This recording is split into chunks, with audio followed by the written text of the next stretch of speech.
beautiful day. Beautiful You day. had a nice day in Juneau? It was a beautiful day. It was beautiful day. Okay. And Sunday was too. All right. Where are you for? Go where? And The commission will be in order. The procedure that we have followed, if we move directly to the consideration of the charter, would be the procedure we use Saturday, which is to, on any sections in the document before you, mark draft. And the first section so marked would be section 12.08. We would take up any amendments or alterations of any kind to the sections marked draft until we come to the end of the document. When we come to the end of the document, we will go back to the beginning, and I will ask whether there are any changes to each paragraph as we proceed. When we've gone to the end, then we will have a motion on the document. not having reread it, I may not be ready for it. We will give you time to request it to look at the text. This was the first printout, and this one you received tonight includes the changes that were made as described. I hope we So can. you may not come from Okay. It's not wasting time. Time is of the essence.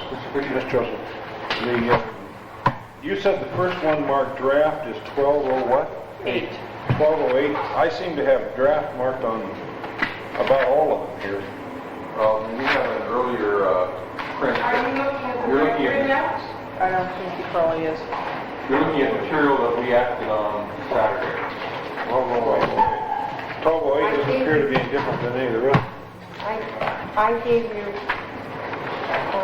2 because you were not at Saturday's meeting. Right. And Okay. you need the more recent one, Oh, which can be distinguished. No, it's the whole thing. It's probably this. Yeah. What do you like to look at these? No? I give up. Yeah, that's the one. well, The one with the holes punched inside of it. okay.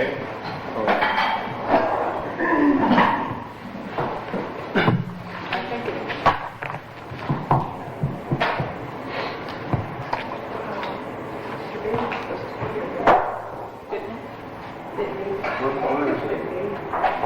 Yours must be at the front. See it, no. Look at the front page of the back. Okay, I follow you now. 12:08. Okay, that's where we start. Assembly School Board. Okay. Mr. Bentley is not here. The other business, I would suggest that we do the unfinished business after we do the new business, when we get more people. It's been suggested that on, as far as our agenda, we move directly into consideration of the charter and revert to the other items later. So without objection, that's proceed. Mr. Chairman, Yes. has the roll been taken? Pardon? Has the roll been taken? Okay. Very well. The first section to be considered is section 12.08, limitation on time of meetings. Mr. Chairman, I move that section 12.08 be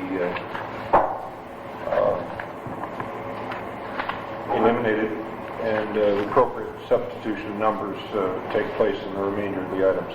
Second. Motion is section 12.08. Discussion is in order. Go ahead. Well, It's your turn. no, I'm just speaking to the motion. I don't feel it's appropriate for us to limit the assembly in any such legislative body in such manner. So, Mr. Chairman, this was something that we had put in the draft. Frank felt very strongly about it. I felt that it was a good idea originally, and in thinking about it, I agree now that it's not something that belongs in the charter, except I would wonder if we might have a sentence somewhere in the charter that says that the Assembly, in adopting its rules of procedure, shall set a reasonable limit on meeting times. allow, just provide that they shall address that question in some manner. Mr. President, I don't know whether it is long history, but in the 18 months plus that I have been on, we have made attempt after attempt to limit it. And it seems that within that sort of a body, they're just determined to go to the bitter end, even if it means the public has to stay there until 3 or 4 o'clock in the morning. And I think it makes a very bad image on the public. And I think that it is a general feeling that if you stay until the wee hours of the morning, what are you doing after the public has given up and gone home? And I think it's for the good of the thing that we put this in. Well, I'm gonna agree with Dick that what Mary says is absolutely true, but it doesn't belong in the charter. We should not put any kind of a limitation time-wise in any assembly or any board. They would set that themselves. I mean, an assembly 5 years from now may have reason for wanting to do various things at 3 o'clock in the morning. So I don't feel that it's proper in a charter to put any kind of a time limitation. No constitution does. Well, I'm in favor of the passage as it reads, and I think Mrs. Crowley's testimony indicates that human frailties being what they are, unless the constraints are built in, sometimes they don't constrain. And I would oppose its elimination. Mr. Chairman, Mr. Fisher, I'd like to make a parliamentary inquiry.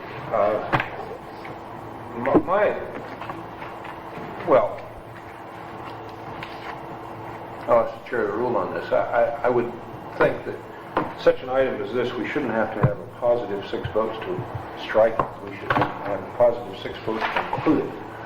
And therefore, actually, I think with the permission of my second, I think it might be appropriate for me to withdraw the motion and have a motion made to include it. Wouldn't that be correct? It's easier to make affirmative motions. Yes. And this would hold true on all items in the charter, I would assume. If we're only the few that we are tonight, this may be something that we should hold over to where there are enough to vote on it. Mr. Chairman, I'm sorry to put the chair on the spot this early in the evening. I want to check the last of the rule. Fine, I think we should. Mr. Chairman, when the Planning Commission and other boards and commissions act, they always make affirmative motions. Right. Your second, I would agree to your All right. withdrawing and making Then the affirmative motion is, Mr. Chairman, as I understand it, if the second I withdraw the motion, or agree to withdraw it, then it is withdrawn. Actually, well, it's not that simple either, because the motion, once made and seconded, becomes the property of the body and would require.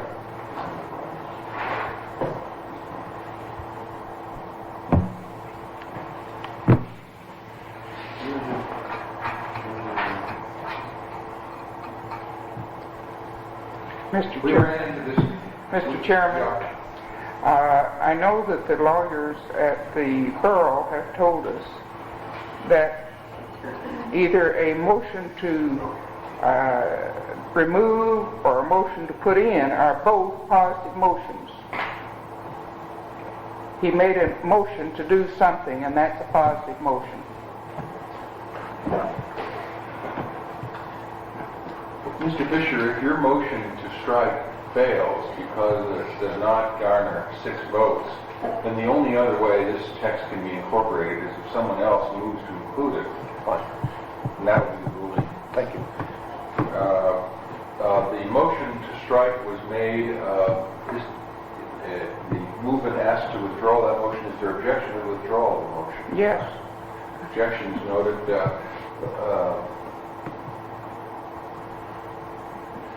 Those in favor of granting the motion to strike, say aye. Those in favor of granting the motion to strike, Permitting you, aye. I'm sorry. Permitting me. Permitting you to withdraw the motion, say aye. Aye. Those opposed? No. No.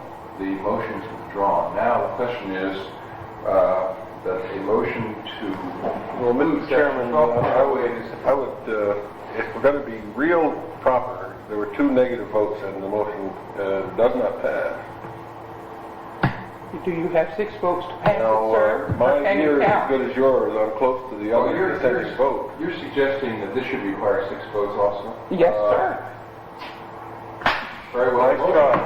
No, Mr. Parsons did not try.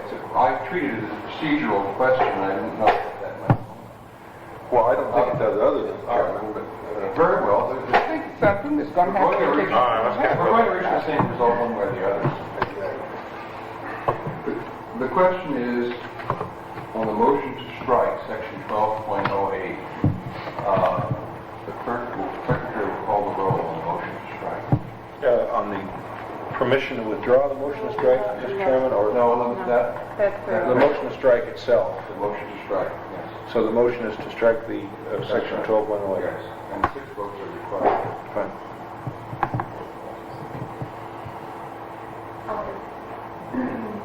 We'll start with Jane. Yes. Fred, Yes. Dick, Yes. Mary, No. Jerry, Yes. Joe, Yes.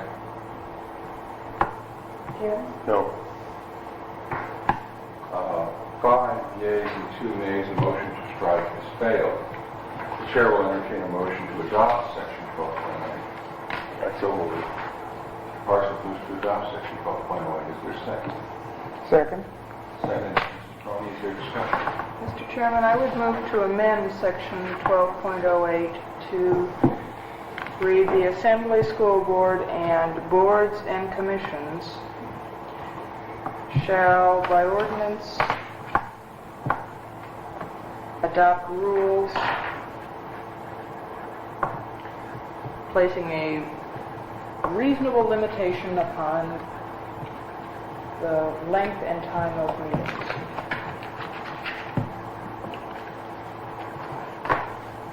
Second. Very well. Is there discussion of this motion? You ready for the question? Mr. Chairman, I could go along with that if she would designate that official action could not take place outside of those reasonable hours. If it is only an advisory thing, it has no moment, as I said before. Shall adopt rules. But if it's only rules that are advisory and not constraining as to hours that official business can be carried on. Mr. Spring, I understand that the motion is that they shall, by ordinance, adopt the rules, which would have the force of law. Yes, but you haven't spoken in that what they shall adopt rules on. You haven't limited them. You've only said that they will adopt rules. You haven't said that they're going to limit the hours in which official business may be carried on. Mr. Chairman? It's my intent in this motion that we would, in Commissioner comments, place a sentence saying that it was the sense of the Commission that unless there was some reason that meetings should not go on into the wee hours of the night, and that it was our intent that this would provide a vehicle for limitation on late night meetings. But I don't think that I'm considering it belongs in the charter itself. John? I think the wording you just stated is most appropriate and very usable, and will let the Assembly set the limitations. The charter should not, we should not get in and set any limitation and tell these people how to do this. Mr. Chairman? Mr. Fisher, you haven't spoken yet. Thank you, Mr. Chairman. I have 2 things. First, a parliamentary inquiry, and secondly, then a comment about the amendment. Is my understanding then, if the amendment carries, it carries the original motion as well. Is that correct? That is incorrect. We would adopt the amendment, and if adopted, we would then vote on the motion as amended. As amended. All right, fine. I fully agree with Sherry's intent and what we're trying to get to here, and certainly I'm very sympathetic to it. But I'm satisfied in my own mind to let these minutes reflect our intent rather than put it in the charter. I would like to make the charter as brief as possible, and for that reason I have to vote against the amendment. Is there further discussion of the amendment? Mrs. Holmes, do you want to Mr. close? Chairman, yes, I just noticed something that I think is inappropriate in my wording. It says that the Assembly, School Board, and Boards of Commission shall, by ordinance. And boards and commissions No. and school boards can't pass ordinances. No. That's dumb.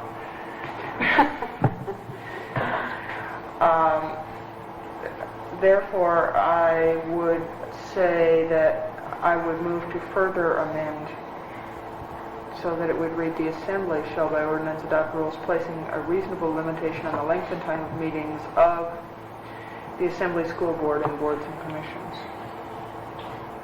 There is an amendment to the amendment offered by Mrs. Holmes. Is there a second? Second.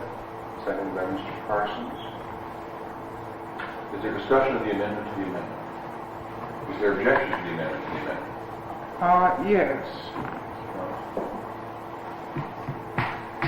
I think that the word reasonable limitations could be changed to hours within which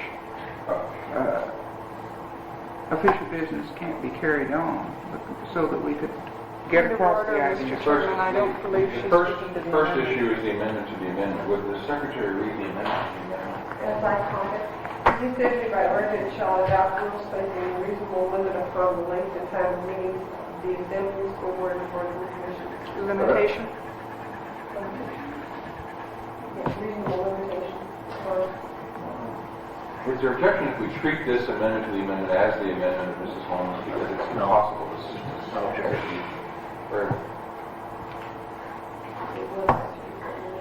Yes. Good. All right. You've heard the amendment by Mrs. Holmes. Is there further discussion? If not, the Secretary will call the vote on the amendment by Mrs. Holmes. Chai, Yes. Fisher, No. Browning, No. Holmes, Yes. Josephson, Yes. Parsons, Yes. Anthony. Yes. 5. There being 5 by 5 yeas and 2 nays, the amendment fails. Is there a motion, Eddie, to adopt 1208? There was by Mr. Parsons. Mr. Parsons' motion to adopt Section 1208 as printed is before you. Is there discussion of that? Chairman, I move that the section be tabled until there are more members present. Mr. Chairman, is that open to discussion or? It is open to discussion because he has a limitation of time or a time certain. Mr. Chairman, we're coming down to the wire. There ain't no time to table things left. I'm not sure how we get off the dime. We get off Mr. it Chairman. because It would be the chair's understanding, and I may not be the chair when this comes up, but that if we conclude our work and reach a point in the orderly sequence of things, when the question is on adopting the charter as a whole, and we have never obtained more than 7 members in the interim, that the event, Mr. Parsons, refers to has never occurred, and we are not held on a point by the adoption of this motion. Mr. Chairman, I would like to suggest that it would be desirable to leave this in and see what the public thinks of it. I think this will be one of the things that the public will clam on to. Well, this is going to be a open government. It's not going to do things in the dark of night. And I think it would be a selling point. The discussion should be now on the motion by Mr. Parsons to table to a time when more than this many members are. Is there further discussion of that motion? If not, would you please call a roll on the motion to table until a greater number than 7, 8. than 7 Seven. are Fisher? No. Mrs. Rowley? Yes. Holmes? Yes. Josephson? Yes. Parsons? No.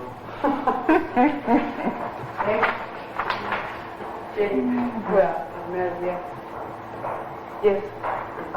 What? I don't want to waste any more time on that Well, we tonight. might as well kill the rest of them this way, too, and table all of them. And progress we're making on this deal. It was fast and we Let's table the rest of them. Read the vote tonight to table has failed. Now, ladies and gentlemen, All in favor, 5-2, we are going to... We're not going to get this damn chart. I'd like to, Playing games with progress. for the benefit of Ms. Parker, Lisa, we are dealing with Section 12.08, limitation on time of meetings, and there's pending a motion to adopt the section. Mr. Fisher. It was tabled, wasn't it? I'd call for the question. Question is, shall Section 12.08 as printed be adopted? Ms. Parker, are you ready for this question? Good. Will you call the roll, please, on the adoption? We begin with Rowley? Yes. Holmes? No. Josephson? No? Parker? No. Parsons? Yes. Benson? Yes. No, I'm sorry. I mean, no. No. Fisher? No. Motion to adopt Section 12.08 is law. Mr. Chairman, could I make an inquiry without a motion on the floor that would, I think, may save some time? I'm curious about 1209, 10, 11, 12, and I think 13, although I've not read it. And actually, I think 14 as well. I'd like to ask our attorney if these items he feels are necessary, that they're necessary to be in the charter. It seems to me they're legal matters. I don't see any policy questions here unless I'm mistaken. As I say, I haven't read 12, 13, 12, 14. You're talking about 9, 10, 11, 12, 13 and 14. and 14. The rest of All of the next page, actually. rest of section 12. Well, necessity is a tough concept. I think they're useful, or at least potentially useful. They're not meaningless. Whether they rise to the level of concern that you feel is appropriate for inclusion in the charter, I can't really say. Well, let me ask you the question more specifically. What would happen if 1209 were not included in the charter? Is there a possibility that the borough may be divested of the title of real property by adverse possession? I don't know. Maybe. Okay, so You know, we're covering our bases with that. that kind of thing, yeah. Yeah. Mr. Shaw. If need be, wouldn't these go into general provisions? That's where we are, Mr. Chairman. Is this part of the general provision? That's one we're on right now. Very well. The chair notes you have before you section 12.09. Chair will entertain a motion on section 12.09. Mr. Chairman, I move to adopt section 1209. Motion to adopt section 1209, seconded by Mr. Parsons. Is there discussion? Is there objection? There being none, section 1209 is adopted. Mr. Chairman, I move to adopt 1210. Second. Motion by Mrs. Tony to adopt section 1210, seconded by Mr. Parsons. Further Mr. discussion? Chairman, could Mrs. Holmes comment on these and up through 13, if she can, briefly? As to their necessity? Yeah.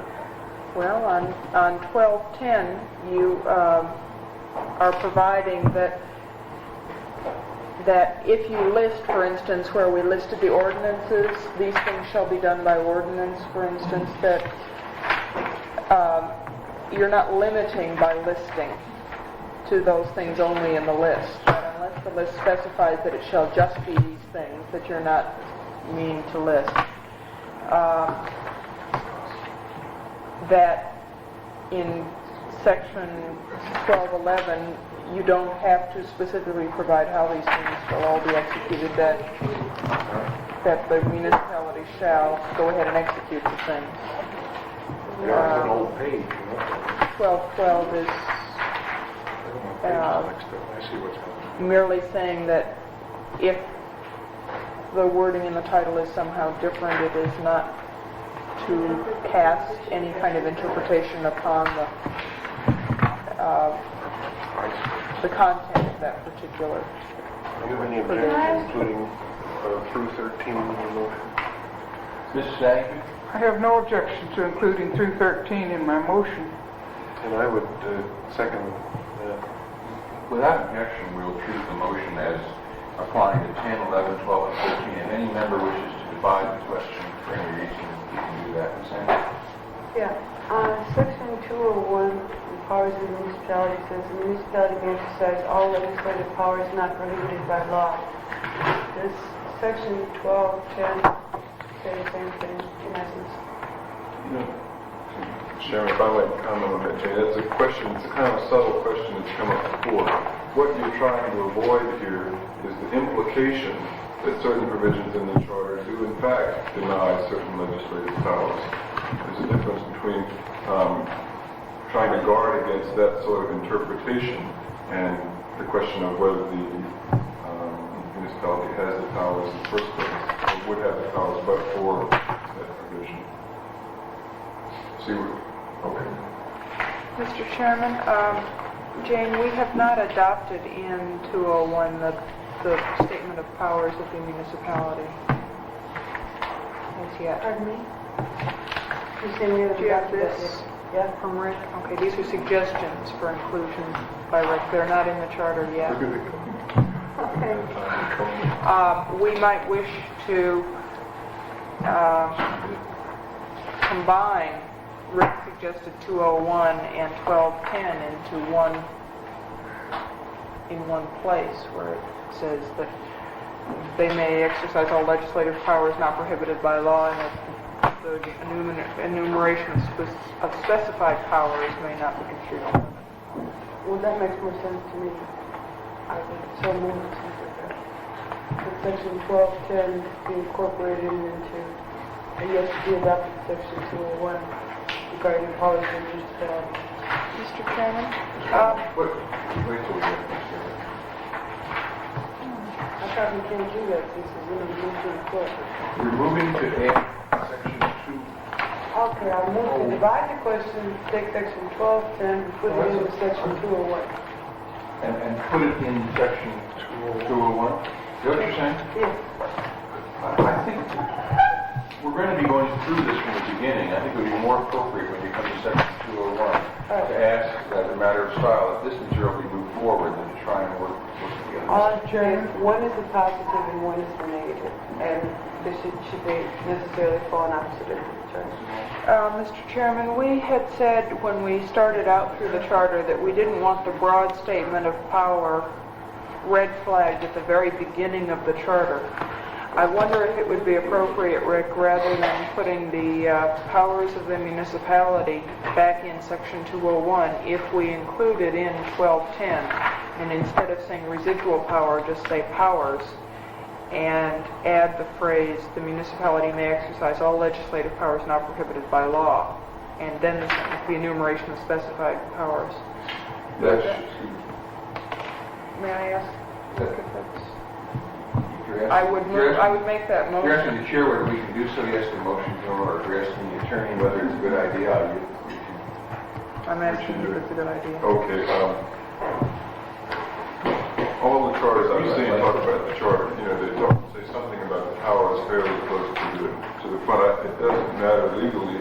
My thought from our earlier discussion was that we would soften the impact of the statement of powers at the beginning by moving the provisions related to popular power right after adjacent. And that was my thought in suggesting putting initiative referendum and recall right at that point. It doesn't matter legally where you put the statement of powers. Okay, then My I will sense not, of symmetry is yeah, that- I will not make that motion then at this time. All right, you have before you Mrs. Troney's motion to adopt sections 12.10, 12.11, 12.12, 12.13. Is there discussion? Question. Is there objection to the motion? There being none, 12.10, 12.11, 12.12, and 12.13. You are now at section 12.14 definitions. Mrs. Holmes or Mr. Barnett, do you want to be recognized on explaining these definitions? Okay, the definition provision here in my mind is the one that is least complete. In other words, I'm not at all confident that these are the only terms we need to define. We may have to do that as we go through section by section. This definition of emergency, I believe, is fairly similar to the definition in the 71 Charter. If we adopt a definition of emergency here, we don't need to refer to, for instance, one place where it talks about selling bonds on an emergency basis. We talk about a natural disaster or other traumatic occurrence. We can just substitute the word emergency wherever we have that concept in mind.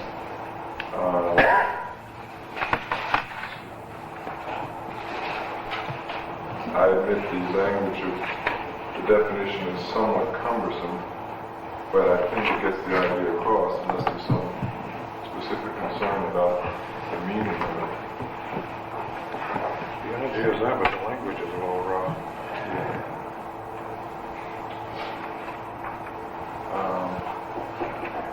Is there a motion? There's no motion. Could I move for the adoption of 12.14 with the proviso that the language be cleaned up by the attorney? Second. Mr. Chard moves to approve section 12.14 subject to technical review by the attorney. I'd like to move to amend 12.14C after municipality, comma, and to cause to have announced at least once on one television station within the municipality, inserted after that comma, another comma added. Mr. Fisher offers an amendment. Is there a second? Second. Seconded by Ms. Angvid. Say it again, please. Mr. Chairman? I thought you said cause to have announced at least once on one television station. Within the municipality. Mr. Chairman, Mr. Fisher, who speaks to his motion, I'll recognize you. Well, I was just going to repeat the motion. I think it's self-evident. Although let me do say this. I think it's about time we've come of age. The television is here to stay.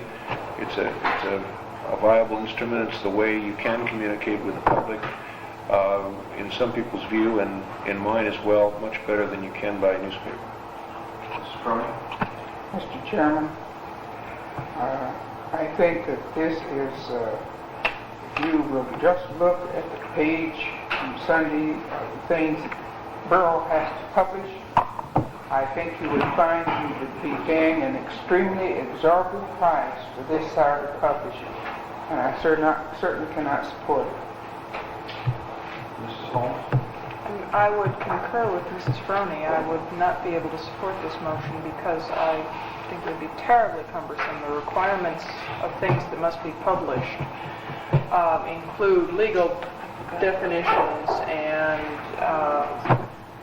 all of the legal descriptions of properties that are going to be considered before the Planning Commission and the Planning Board. I like the sense of what Dick is saying. He wants more media use, but I don't think we should have that limitation in the charter. Could you bring me some? Mr. Chairman? Mr. Fisher? Bring me some, please. I don't know, and I'll have to admit in my own mind, I placed the motion before you, or the amendment before you, for consideration, and frankly, I hadn't had a chance to think it through myself. I do think however, it's a good idea. I wouldn't have proposed it. I think the cost is not substantial enough to be concerned about. I don't know what the cost is, but the cost of informing the public, in my view, is always a minor cost. And it seems to me it's one thing that the public is always after. And one of their complaints about what the legislative body does, and they don't inform the public, and this would be a more direct method of doing so. I would really like to ask Evie to check into what it would cost over a period of a month's time, a typical situation. And a great car. And with that, the trouble is, Fred, I don't know, I'm not up to date currently on how much is actually published, but I would like us to check into that, and Speaking to information as it appears on the Borough paper. yeah, well, anything that has to be published, which is the things that are on the Borough page, I think that would be the best media to use on television, but I'm leaving that up to the Assembly. And what's currently on the Borough page is not required by law, but to publish an ordinance is required by law. And what I'd like to have done is to ask everybody to check into that and find out what it would cost in a typical month to publish that in this method. Now, with that, Mr. Chairman, with permission of my second, if we could get that done and have a report at the next meeting or next week, a report next week, then with the permission of my second, I would withdraw the amendment. Ms. Amick seconded this motion. What is your position, Ms. Amick? I won't be here next week. Neither will the charter. Neither will we, so, you We're mean at the supposed to meeting tomorrow, after? Celeste. What I think Mr. Fisher means is at the meeting after this matter goes to press, for the first draft. That's right. All right. Okay. Is there objection to withdrawing the motion with that understanding that we will get more information? No, I have one aside note Is that there I'd like some to place say to Dick regarding You want us all to hear that? yes. Yes, I do, Mr. Chairman. In section 4.01, we've said that we've used the word publish. The clerk shall publish a notice containing the text of the ordinance or an informative survey of its contents, the time, place for public hearing, and the place and time where the ordinance is available for instruction or for inspection. That's only one instance where it said something shall be published, and the list of ordinances, if it were read on the TV station, would be just the driest, dullest thing in the whole wide world. Well, but let's I think we can accomplish what Dick wants to do if you take the last sentence and see, the Assembly may provide for additional modes of dissemination instead of the word publication, and leave it up to the Assembly. Is there objection to the withdrawal of the motion? Hearing none, the motion is withdrawn. Are there further amendments to section 12.14, A, B, or C? If not, the question is, shall 12.14 be adopted subject to review by the attorney for technical purposes? Mr. Chairman, really, that always worries me, but I guess we'll get another look at it, right? I can only say the motion is... It's really, I'm going to rewrite this thing between 12 and 4. No, Rick, and I trust you, but everybody's, let's put it this way, nobody's infallible, and intent can be changed. The chair will ask that that review be made before we finally conclude our business on this first draft. All right, fine. You got this. Is there objection to the motion? You want to move it or I'll move it? One or the other. Somebody remove it. I'll move that we change C to dissemination in lieu of the word publication, last sentence. No, dissemination of the publication. Are you moving to strike publication and insert dissemination? Second. Second is by Mr. Parsons. The amendment would strike publication and insert dissemination. Dissemination of something. Mr. Chairman, I believe that the words additional modes of publication would in every case be interpreted to include television. Even if the word publish itself means print. Really? Wow. It's a mode, and publish doesn't mean by. Would radio advertising be publishing? Certainly. Speaking is publishing. I'm publishing right now. But not as it's defined in this term of art. I've always thought, well, maybe you would have type, some sort of type fixed to it. No. Dissemination is the offer by The media term is dissemination. Mr. Chairman, speaking in favor of the amendment, if there's nothing wrong with the word, and certainly I don't see why it isn't a better word than publish. So I'd ask for the question. The question is called for. Are you ready for the question? The question is, shall Mr. Childs' amendment to substitute dissemination for publication be adopted? Is there objection? Without objection, the amendment is approved. Mr. Chairman, I call for the question. The question is on adopting 12.14 as amended. Is there further discussion? Question. Is there objection to the motion to adopt 12.14 as amended? Hearing none, 12.14 is approved. Now,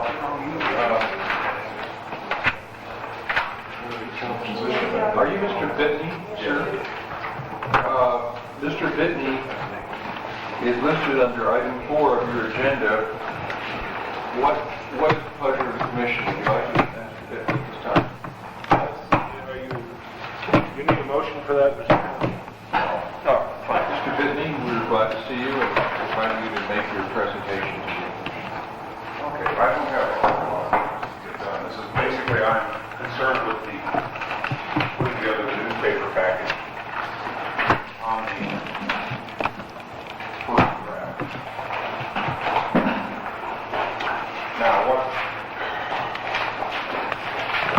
we have found out is that the concept that when originally discussed, we were going to originally go with what's known as double truck, which is a double-page newspaper spread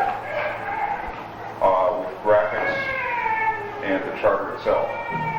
The copy of the charter is run to the point without any additional, just the amount that has been generated thus far is large enough to totally fill two broadsheet newspaper size pages, which is Standard print or standard print. Just the charter, and it may run over. double space?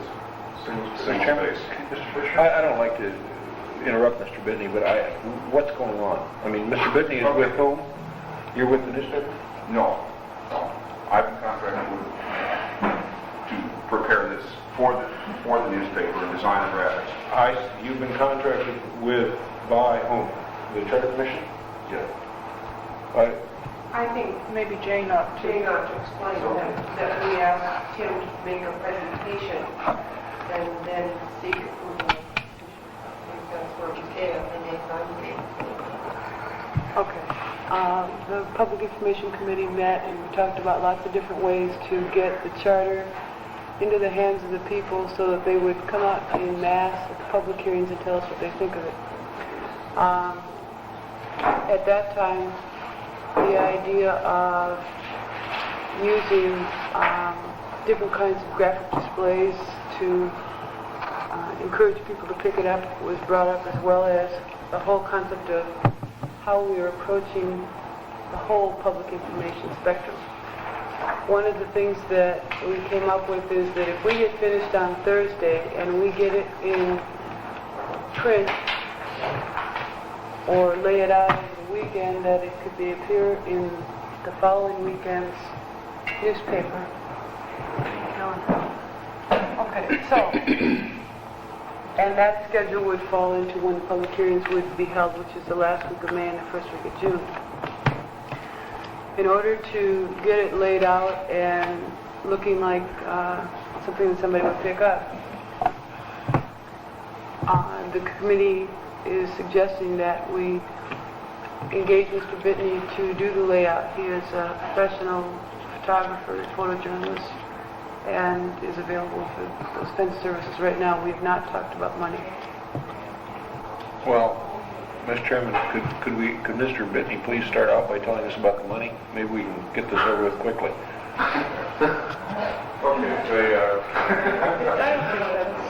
Pardon me? I don't think we should focus on Sunday. I discovered today that the Sunday issue covers something like 6,000 less families than a regular weekday. I just added that in my mind. Well, that's okay. All right. I don't, But we can still work it out. Mr. Bitney, can you respond to Mr. Fisher's remark? yes, on this entire package, it's basically the newspaper graphics, the photography involved, the design. Coordination is also involved in this key lining work, which is paced up and offset. It will take approximately, projecting about 4 to 5 days, and will cost the Charter Commission, my fee would be for that $275.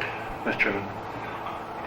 I'm really less concerned about that, Mr. Bitney, than I am about the cost of publishing in the newspaper. Do we know what that's going to be? Sure. Okay, now there's a couple of courses that we can go on to see. We've gotten the borough rate, the regular non-contract rate in the newspaper per inch is $4.87. The borough rate is $3.73. So your cost for a broadsheet page, which is your standard newspaper page, for 2 publication dates within 48 hours of each other in both, one in each newspaper, is $641.56 per page. Well, could you tell us what the total cost would be? Okay. Now, the total cost to publish just the text, and this is going to vary a little bit because it's running so close to the whole thing, will probably be 3 pages. If you just basically just run the charter, and that's all, it'll run about 3 pages, which is about, I haven't got that multiplied out, $18, $19. Could someone on the commission tell me what the budget is? Mr. Chairman, as I recall, there's plenty, we're not talking any problem on this amount of money. Seems to me it was around $10,000. Mr. Chairman, I have to to bring the budget and accounts this evening, so we could check on all of this. Mr. Chairman, can I ask Mr. Bitney, while he's looking that up, someone is, you said the cost of 3 pages, but we're assuming some graphics and that sort of thing, so we're assuming a little bit, maybe 4 pages? Right, now there's 2 ways of going with this. If you go to 4 pages, you have a 4-page broadsheet thing, or you can go with an 8-page tabloid insert. The cost is the same, and that's $25.66.34. $2,566.34. Right? Yeah. Mr. Bitney, what is the decision you'd like to get for tonight?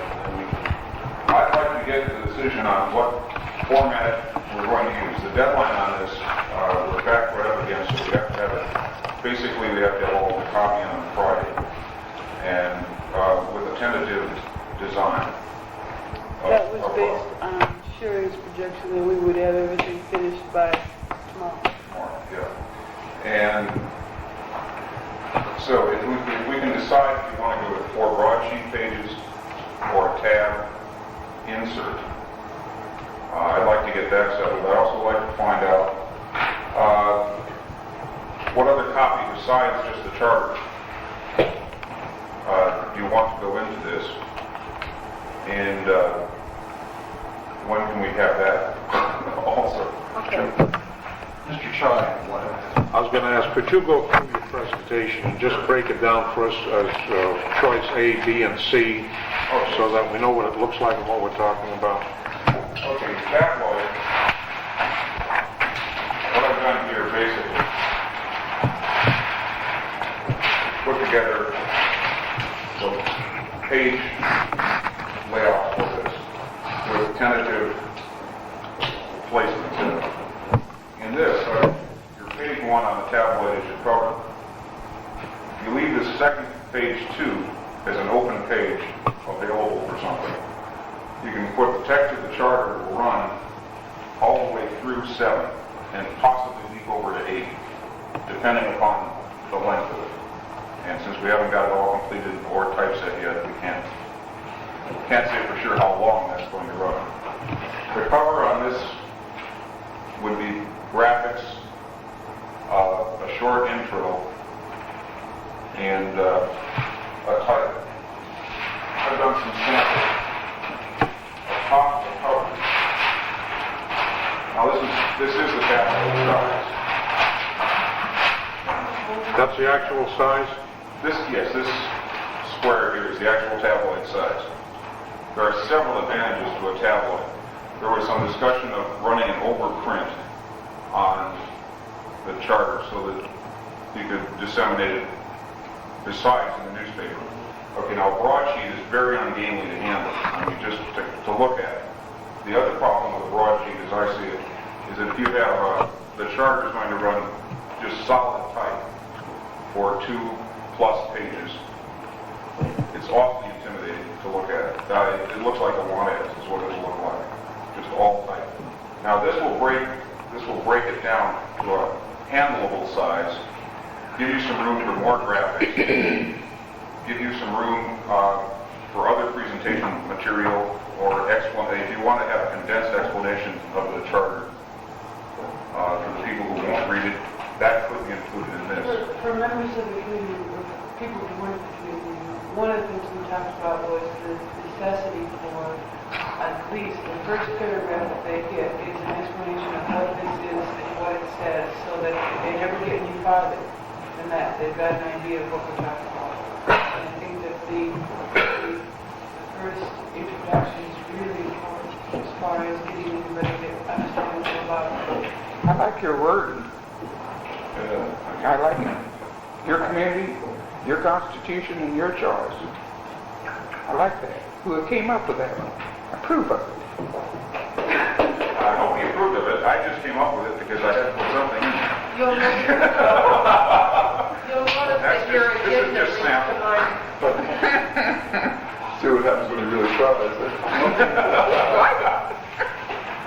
Let me see, are there any other questions at this point? Maybe we can get to this matter of the broad sheet. We're curious what the disadvantages are to tabloid. What's a broadsheet look like? Broadsheet is your standard newspaper page. Are you saying that the tabloid and the newspaper sheets are going to be the same price? Yes, four broadsheet pages and 8 tabloid pages are the same price. They're all from the Same thing. Same thing. Same, Only folded differently. same space, folded differently. And the great advantage of the tabloid is that we can have it overrun. We won't have to go to another process or another plant to get our extra copies, and it's all pull out and save it kind of stuff. As opposed to trying to save huge, like something from one of the malls. TV.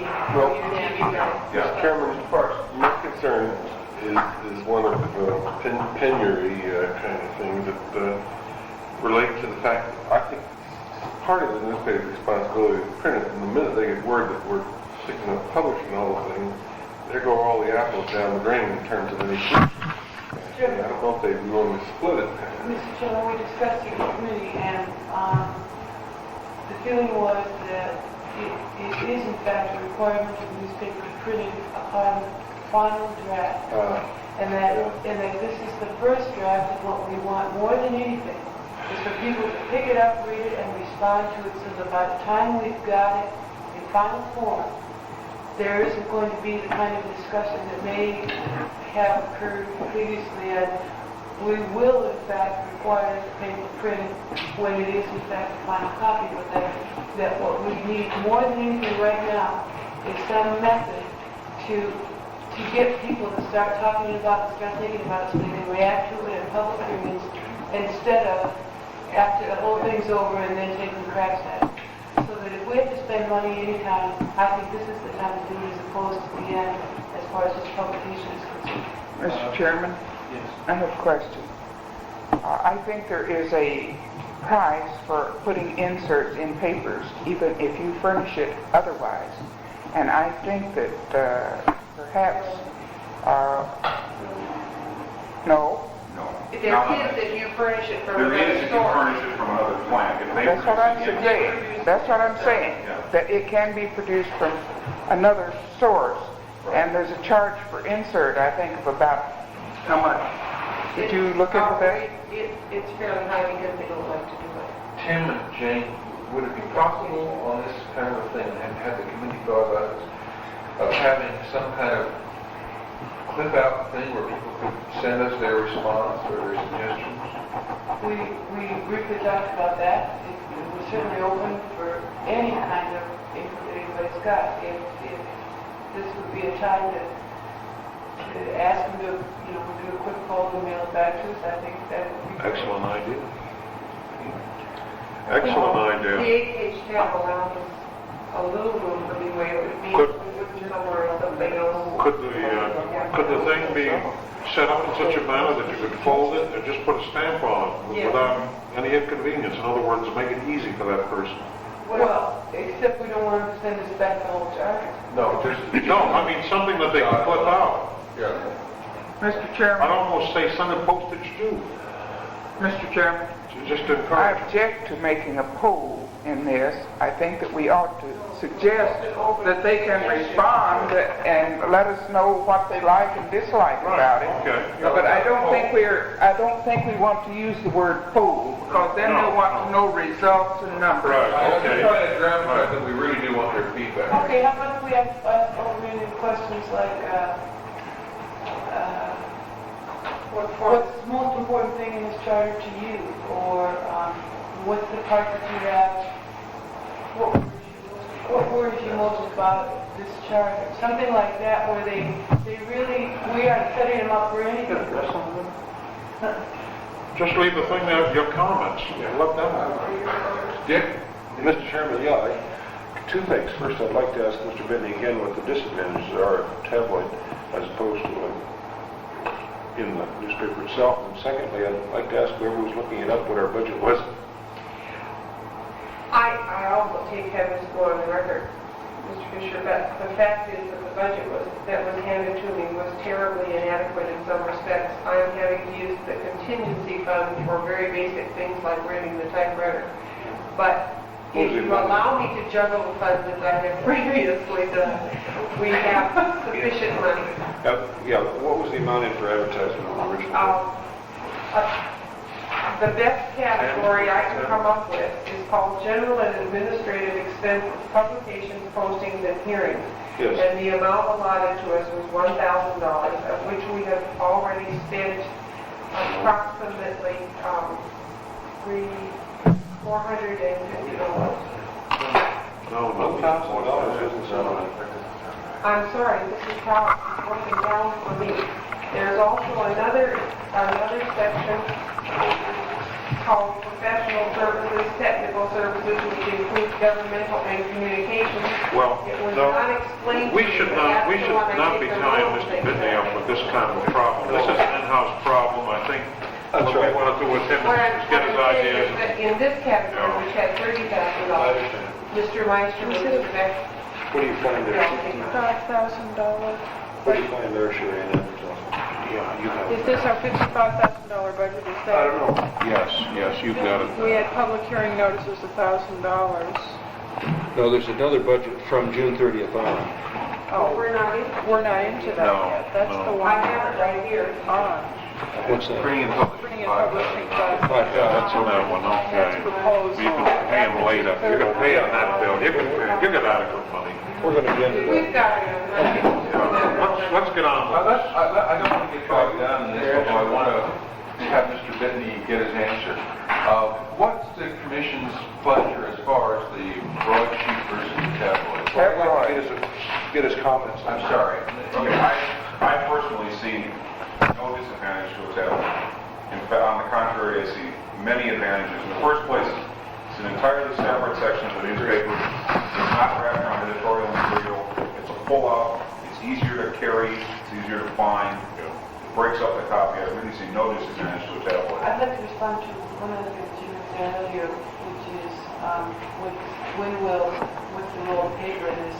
And I strongly suspect that there will, in fact, be a lot of articles written on it as a result of of even the way we approached it, encouraging people to respond. So it will become news just by the nature of the meetings. Can we give Mr., I'll make a motion that we accept the tabloid proposal And authorize Mr. Bitney to and authorize Mr. Pitney to be paid his professional fees. Second.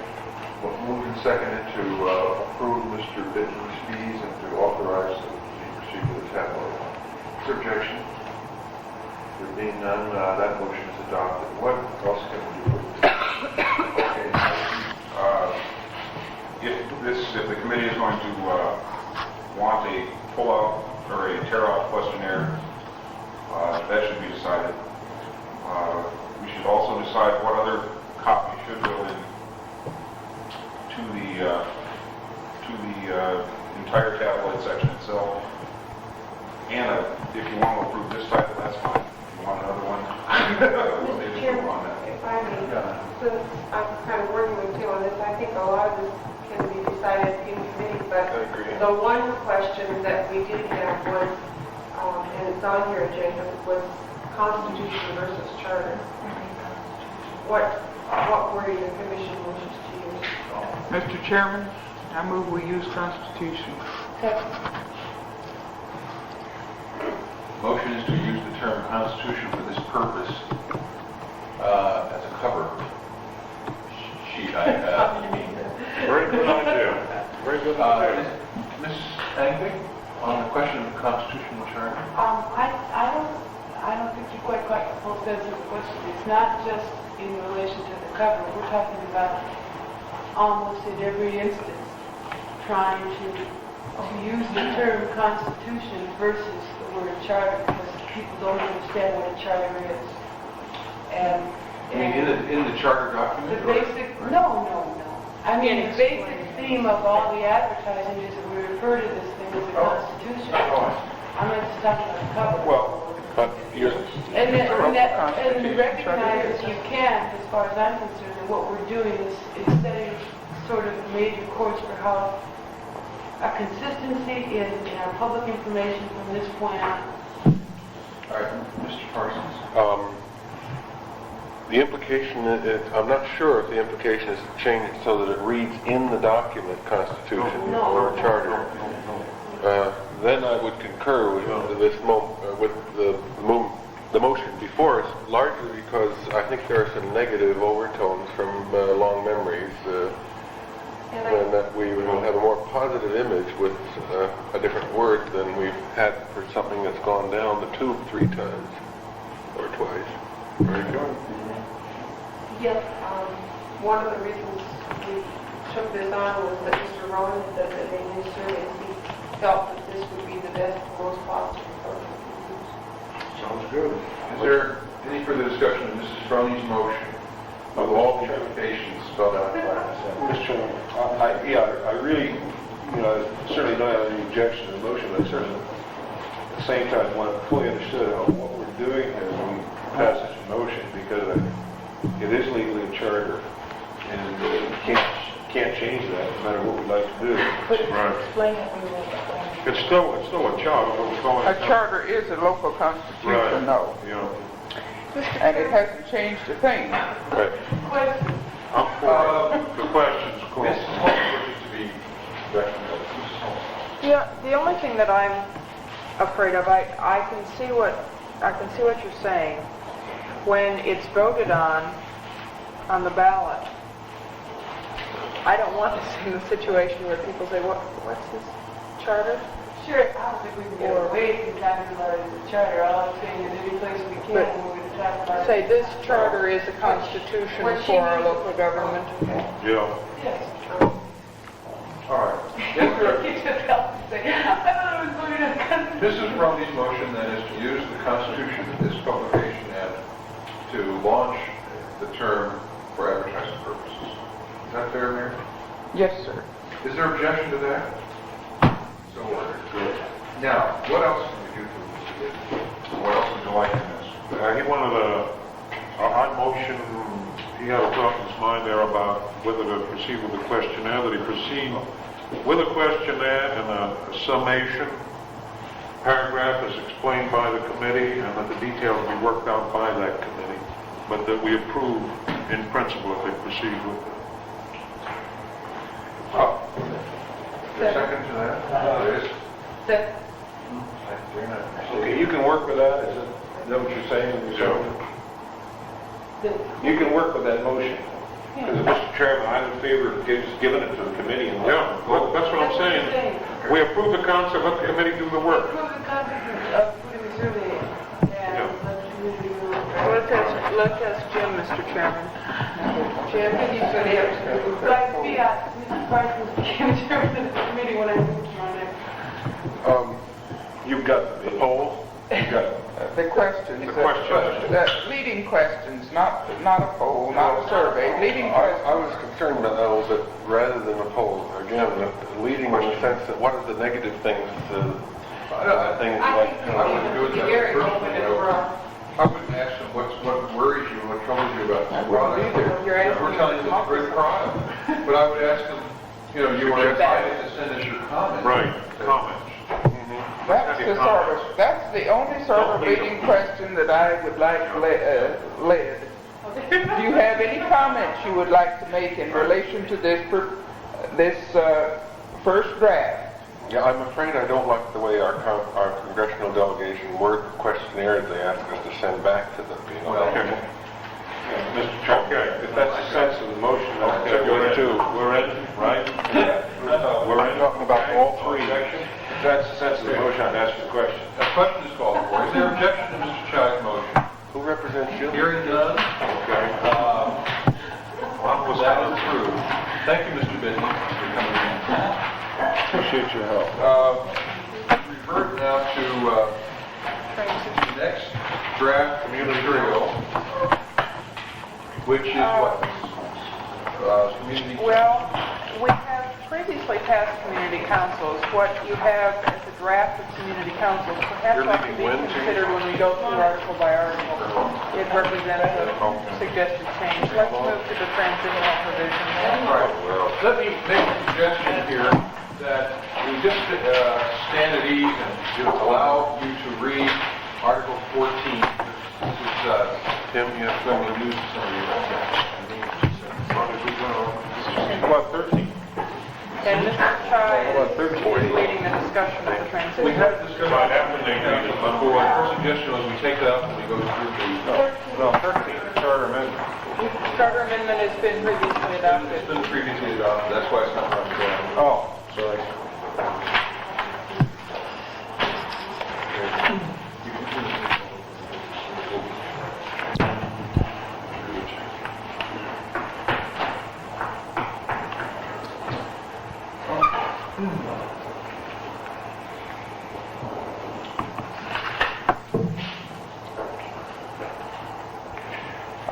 Mr.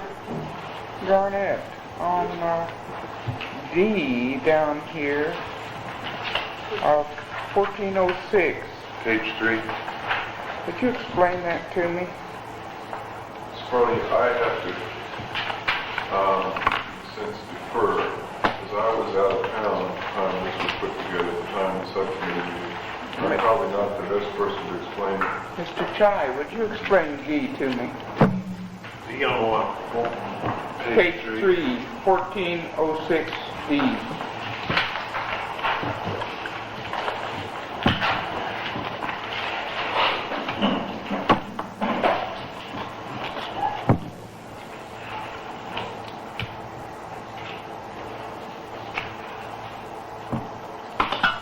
That's really a takeoff on modification on the 71. What are 71 child?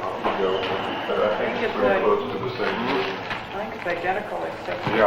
All right, but up here in A, we have said the ordinances and resolutions of the form of government in effect on the date of ratification and not in conflict with law are hereby adopted and preserved. What in the heck are you saying down here in D? Subject to amendment or repeal in the manner prescribed. What you're saying is that you're not going to get rid of all the ordinances and resolutions until they have,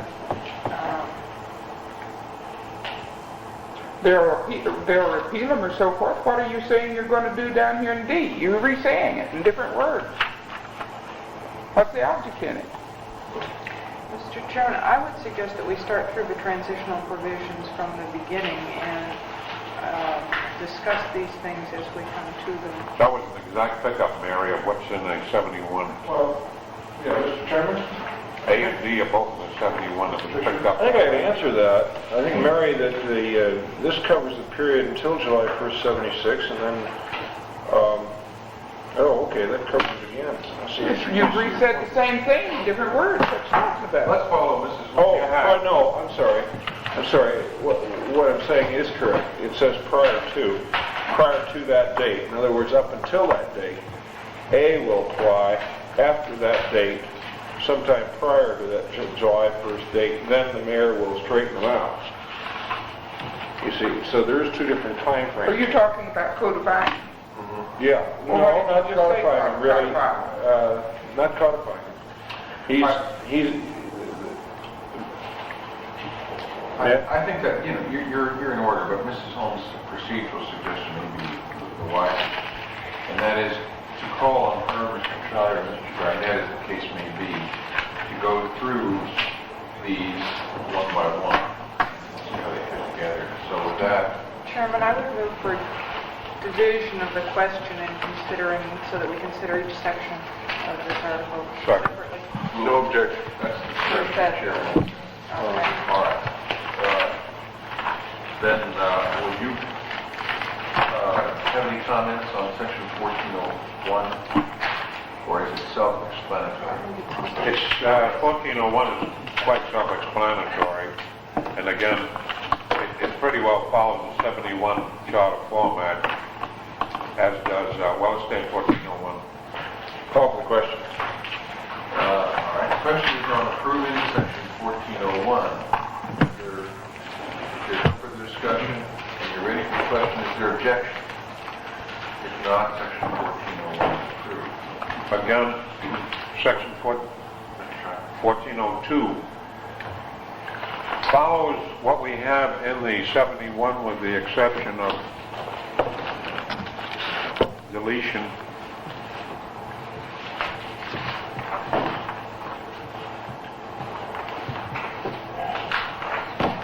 Some superfluous language that we had here. Upon Probably. the last sentence of the 71 has been deleted.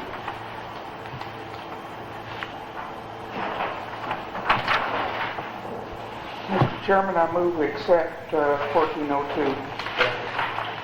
That motion is before you. It was made on the entire article, and we're just dividing the question now. What about the material that each department and agency of each form of government shall become a department or agency of the new municipality? Is that just, it's just purely transitional? I mean, Right. Ms. Parson? Is this with an August 12th election? Or what? This is with an August 12th election, like this is Of the Senate? charter, an August 12th election. Chairman, I have that same concern. It hopefully allows for their consolidation and elimination afterwards. Yeah. Yeah, Mr. Chairman? Could I ask Mr. Shire, what sentence was eliminated? No, there wasn't one in this one. Maybe we check those. A, B. The last part of B, or at the runoff election, except as form of government act to remove such propositions from the ballot. Well, we're not having runoff election. Right, that was struck out. Thank The Very well. Is there further discussion of 1402? Mr. Chairman, Mrs. Strong? I think there is something lacking here. I think that though you say you're taking over all of the officers and employees of each form of government, I think the very next sentence must say how the meshing of the gears shall take place. Otherwise, the folks that quit reading there think that they're going to have two separate governments again, with one head, you know. But there is not going to be a meshing. We discussed that to some extent. And we've decided again as a charter, we don't want to be an implementing tool. That's really up to the management, how they want to handle that, plus the All right. fact that you don't want to raise too many flags with these employees. I think that a simple statement to the effect that the new local legislative body and the new mayor will manage the consolidation of departments on their schedule, something of that sort. But somehow we must imply that there will be a meshing of the departments. Well, isn't that kind of taken care of in C, where you say upon certification, all non-elected employees of each form of government shall become officers and employees of the municipality? No, because you've still got two public works departments. You've still got. You're still going to have those. They're not going to disappear immediately. I'm aware of this. That's the reason I'm suggesting there should be a statement. Mrs. of Brony's it. point is that perhaps it would be better to say that each department shall become a department or agency of the municipality until changed by, Yes. what? By law? By the new- mayor, by somebody. By the newly elected mayor and local legislative body.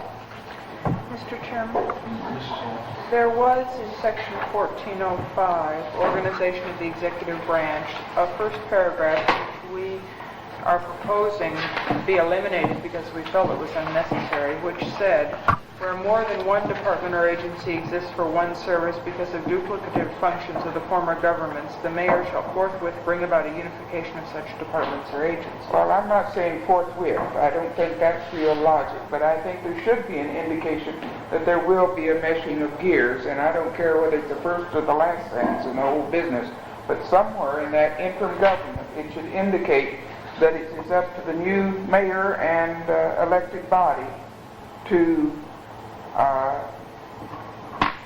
mesh and set up the organizational plan of the new government. All right, Mr. Chairman. I don't know if it's appropriate, Mary, to put that language where you, at the end of C, but, I mean, I think it might be perhaps better where it was, 1405A, but I think that's what you're saying. And I think you don't want them to dilly-dally with it. No, I don't think you want them to dilly-dally about it, and I think they're going to one of the first things they're going to have to attack is that, but I think that we should mention Okay. somewhere in here, I don't care whether it's A or D. Mr. Chairman, I don't feel that perhaps it belongs in 1402, which is what we're discussing right now. 1402 really is dealing with, mostly, I think, with your elections and things, how you're going to do things like that, unless you put it in A, where you say the former government shall cooperate fully in the implementation of this charter and shall hasten to get rid of all duplication. No, I think that it should be really after C, because we've said that all elected officials of the former government shall continue in office until the assembly elected under this charter takes office. And the persons elected shall take office on the certification of the election of the mayor. And I think it should follow that. It should be D. It should not be A. Well, excuse me, Mary, doesn't it say, at that moment, the former government shall cease to exist other than as administrative areas within which the new municipality has the authorities and duties of the former governments? Doesn't it say it? I'm going to ask that if we're going to discuss this further with somebody, put a proposition. That's what I'm going to do, Mr. Chairman. I'd like to amend 1402 and make a section D and add section A from 1405 to the 71 charter. Second. 1405 to 71. 1405A, I shall read it if you like. I can do it. Good. Mr. Fisher moves to add a subsection B, section 1402, reading as follows: where more than one department or agency exists for one service because of duplicative functions of the former governments, the mayor shall forthwith bring about a unification of such departments or agencies. Seconded Mr. by- Chairman, Yes. I would like to, I second it if it hasn't. I would like a definition from Rick as to whether forthwith may not be hasty. I think that we do want it done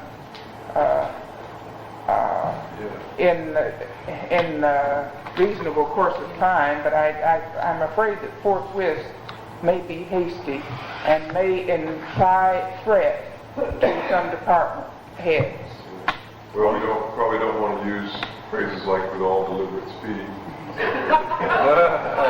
Why not How say about it? as soon as practical? Within a That, as soon as practicable, I would accept. Yeah, Would you mind amending that, Dick? don't mind a bit if it's I permission think by the second. forthwith is a little bit threatening. All right. Who was your second? I Mr. am. Sanders. Very well. Yeah, Without objection, well, the amendment. wait a minute.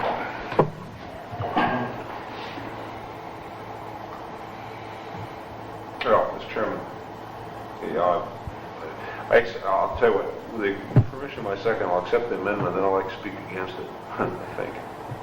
Well, if it's accepted as an amendment, then it's not Yeah, part of your main amendment. yeah. If you don't like it, then don't accept it, and I'll offer it as an amendment. Okay, why don't I not accept it? Mrs. Froning, you wish to strike forthwith and insert as soon as practical. Yes. Is there a second to that amendment to the amendment? Second. Seconded by Mr. Parsons. Mrs. Froning?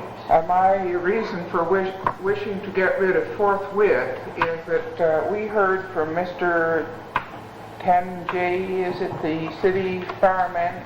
He feels threatened by the possibility of going under George Maxwell. I have some personal thoughts on this.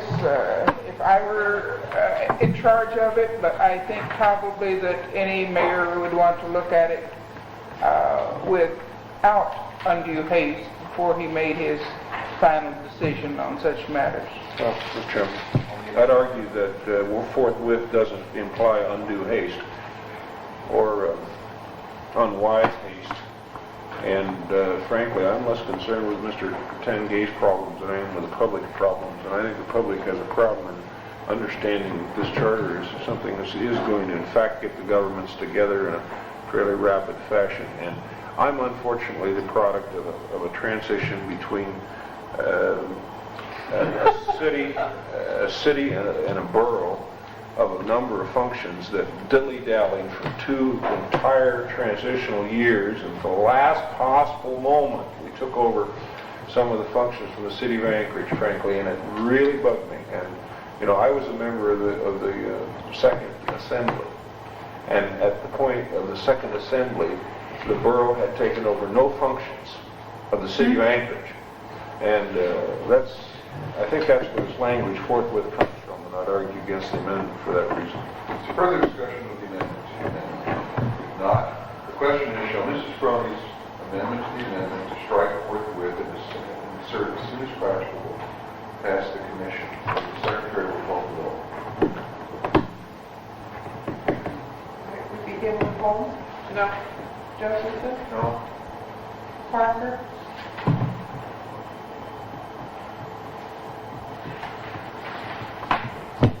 Parker. I'm thinking.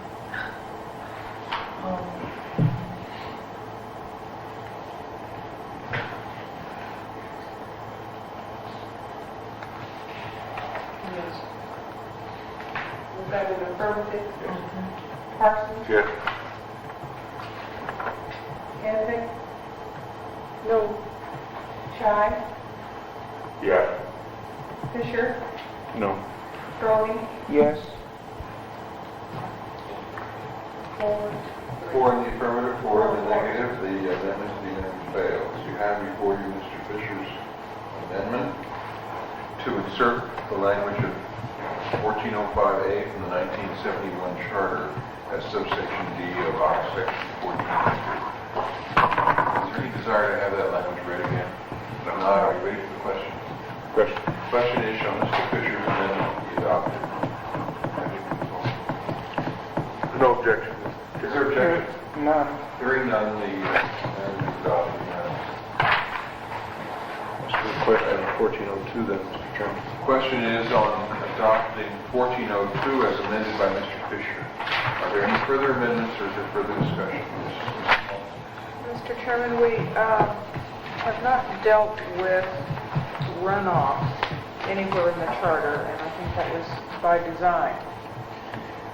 We felt that the original, or that the municipality ought to do something about it themselves rather than have it mandated in the charter. But we did discuss the possibility of a runoff in the mayor's election. If we wish to have that take place in the first election, we need to spell it out, I think, in the transitional provisions. All right, thank you for advising us. My understanding is at the moment that there's no runoff provision for the chairman and or mayor or anyone in this charter. Is that correct? That's right. It suits me just fine. Yeah, I think it should stay that way. Question has been called for. Is there any further discussion? Is there objection? Mrs. Crum. Question on what? 1402 as amended. Okay. Is there objection to adopting section 1402 as amended? Hearing none, 1402 as amended is approved.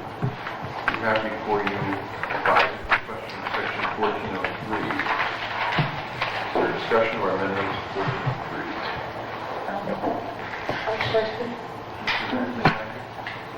Do we have to put a map in? No. Why not? Why need a map? What if the assembly doesn't reapportion itself before we use the virtual election? What'd you say? If the assembly doesn't reapportion themselves before this goes to election, then there would have to be a map. So that they would know where the new assembly districts are, because the rivers like If they have not addressed that problem, we must. Mr. Chairman, this is something that we may indeed have to have a map in here.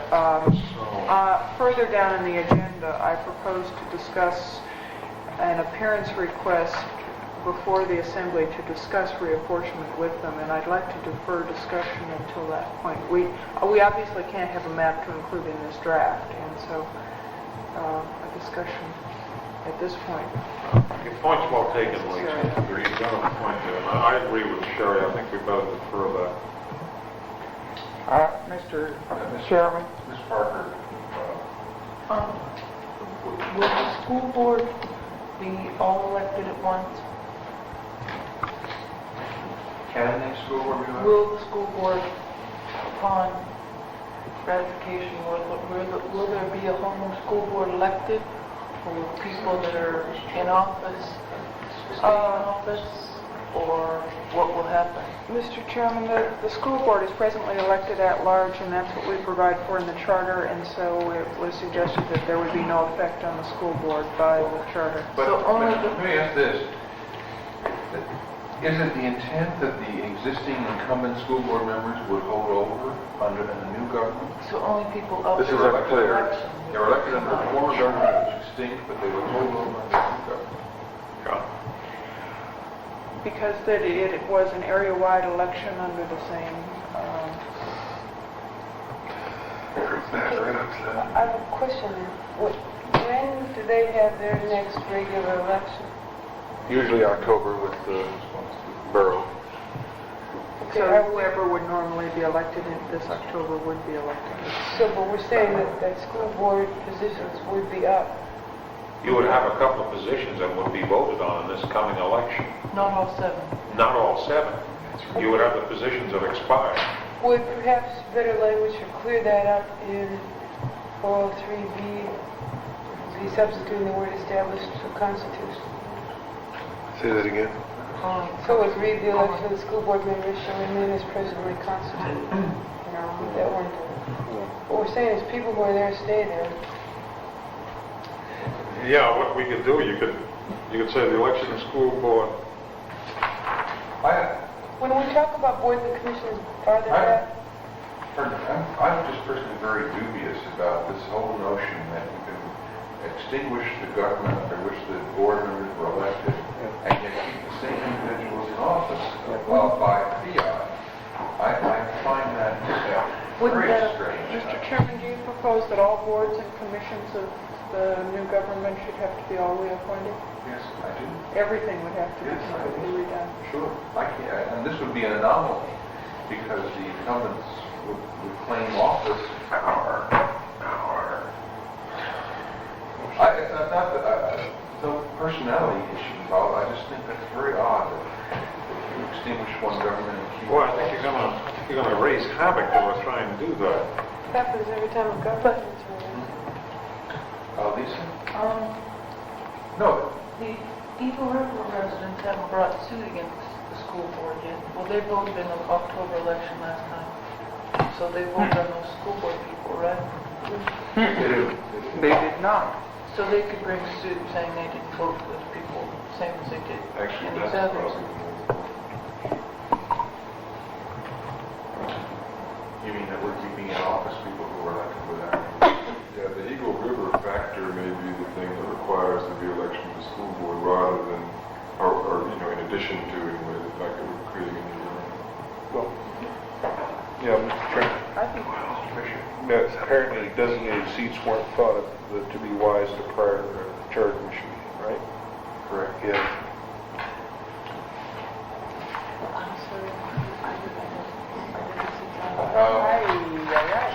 I think there is a problem. I don't know. Strange. 71, Fred. That's what I'm looking at now. 71, they started designated seats Transition provisions. for the school board, and so the designated seats, they did have to re-elect the school board because they were re-electing to designated seats rather The than... school board at-large. members elected to seats A, B, and C shall serve until the election in 1974. Those elected to seats D and E shall serve until the election in 73, and those in F and G until 72. They specify how the election would be Let held. me make this suggestion, if it needs anyone's proof, that someone move that the attorney draft transitional provision for the school board to provide for at-large election and staggered terms. First election and staggered terms to get the thing off on the right foot. 'Cause I just don't think we can do that. I would so move, Mr. Chairman. Now, wait a minute, what are we doing? Come back, I think you can have that by tomorrow evening, can't you? I'm saying that we should have an article, section, we should change 1403 to provide the at-large election of school board members, no designated seats, but to provide for staggered terms so we can get that started again under the new government as it is now. Because I don't You think this- we do have to... well, Rick's concerned about the fact that we're keeping in office people that were not in the same, not elected by the same constituency. Yes. Some of them were. We'll be arguing that that's just fine as we defend the validity of the Sure. charter. Mr. Chairman. Right. I don't know if you caught it, but I so moved and it was seconded by Lisa. Yeah, I don't know if Evie caught it. Right, thank you. Wouldn't it apply though, couldn't you say that with the multi-member districts, if there wasn't too much of a change in boundaries, that the incumbents, that the people already in office, that they wouldn't have to be elected again because... Well, we're not doing that for the assembly. But couldn't somebody argue that that should happen if we said that the people in the school board that are already there Let them run not it. up? You're saying if the school board holds over, why not the assembly hold it over? Yeah. Yeah, well, There's a lot of cases about, reapportionment, what happens. I don't know that it's a very close question whether you have to throw somebody out when a district has changed. I don't think you do unless it's a super drastic change. But I think you will have, my personal view is you would have a mechanism from assembly people who wonder why they're being thrown off when the school board members carry over. yeah, you'd have that. 19 people. All right, the question is on Mr. Fisher's motion to direct the attorney to prepare a transitional provision for the school board members. But tomorrow the initial election. Is there objection to that? Hearing none, Good. Sorry. All right. Now, What's on the balance of it? yeah, can we divide this, and then the chair will divide 1403 to treat of everything except the school board? So you're saying A, C, and D. A, C, and D.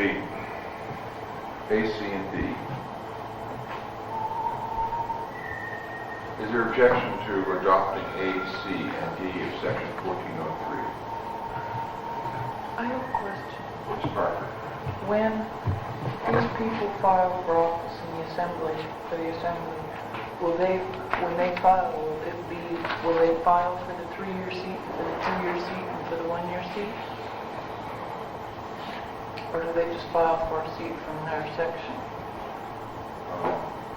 This, last time they had to file for a student seat.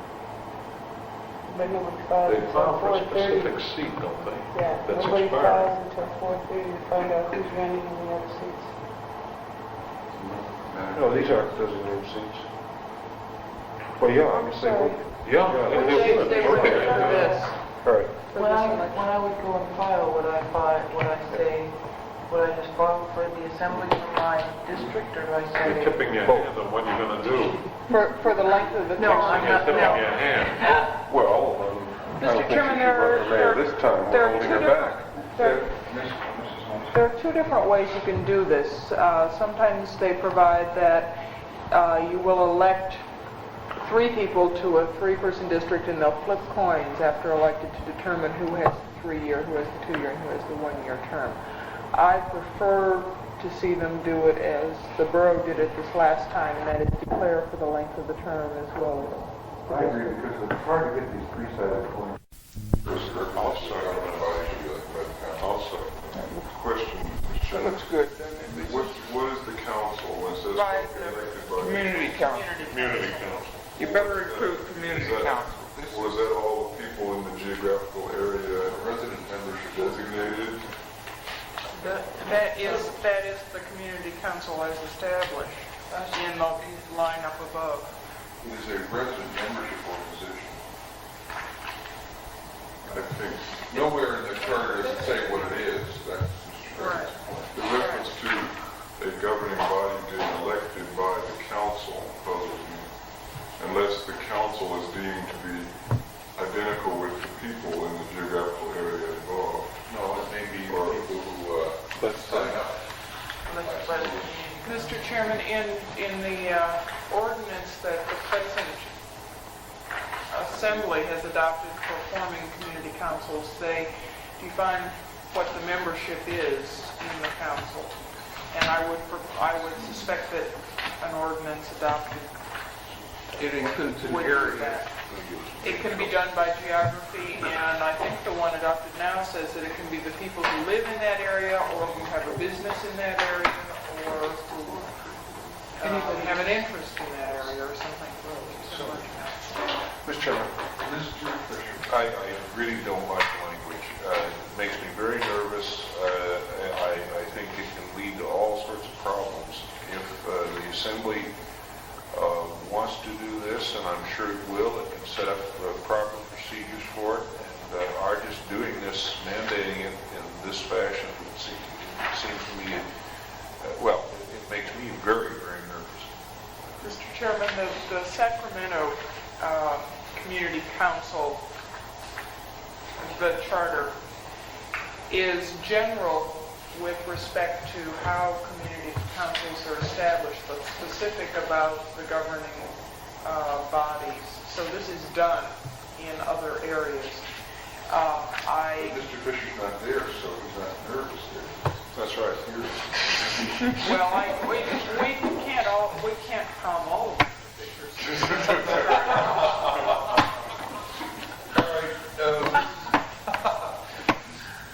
Can you say elected by the community council? You got a motion, it's a motion. I would include that in the, I would accept it's a community council by the there. community council for clarification. Incidentally, adoption of this motion will buy us a lot of points with Eagle River. It would put GERD with an Indian Yeah. bird, too. Yeah. So we'd be very Including smart. the family of course. Yeah, the family. Where it is. Okay, the question is on Mrs. Holmes offered to add line 15, 16, and 17 for the community council. Let me take another shot at it. Mr. Fisher? You know, the term community council in itself, you know, I think needs to be defined. I mean, what is it?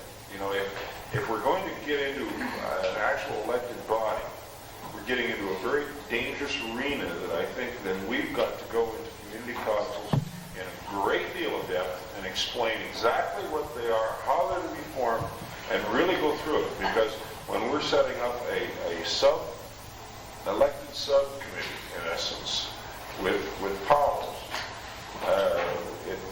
it's got to be better defined than we've done it here. This is going to be a real mess. There are ordinances now that provide for this. Mr. Parsons? Mr. Chairman, I share Mr. Fisher's concern in this area, and that's why I think it should definitely be included in the first draft, so that it will raise all kinds of questions, so that we can refine it and get it better at public hearings and the like. And I think that this language here will allow for considerable discussion and help us to clarify and refine if necessary.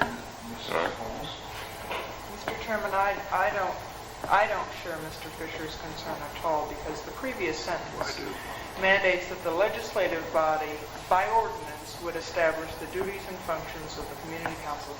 It sets them up and defines how they'll be set up. And we are merely saying that one of the provisions in that ordinance will be that if you're giving it any power, it shall have an elected representative body rather than an appointed or chairman who governs by fiat. The question is on the motion to add this language. Are you ready for the question? Yes. If so, will the secretary call the roll?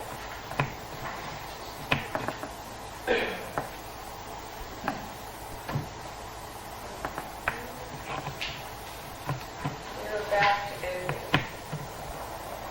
Yes. Chow? Yes.